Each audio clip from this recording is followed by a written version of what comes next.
ভাবতে পারেন, ঈদুল আজহায় বিশ্বের কিছু দেশে কোটি কোটি পশু কোরবানি দেওয়া হয়। চলুন জেনে নেই সবচেয়ে বেশি পশু কোরবানি হওয়া শীর্ষ 5টি দেশ সম্পর্কে। ১. বাংলাদেশ। বিশ্বের সবচেয়ে বেশি পশু কোরবানি করা দেশগুলোর মধ্যে শীর্ষে অবস্থান করছে বাংলাদেশ।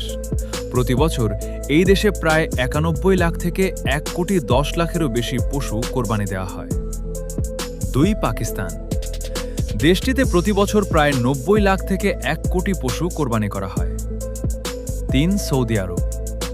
দেশটিতে সারা বছর এবং বিশেষ করে হজের মৌসুমে ব্যাপক পশু কোরবানি হয়ে থাকে। শুধুমাত্র হজের সময়ই এখানে প্রায় ১০ থেকে ১৫ লাখ পশু কোরবানি দেওয়া হয়। ৪. তুরস্ক। প্রতি বছর তুরস্কে প্রায় ১৫ থেকে ২৫ লাখ পশু কোরবানি করা হয়। ৫. ইন্দোনেশিয়া।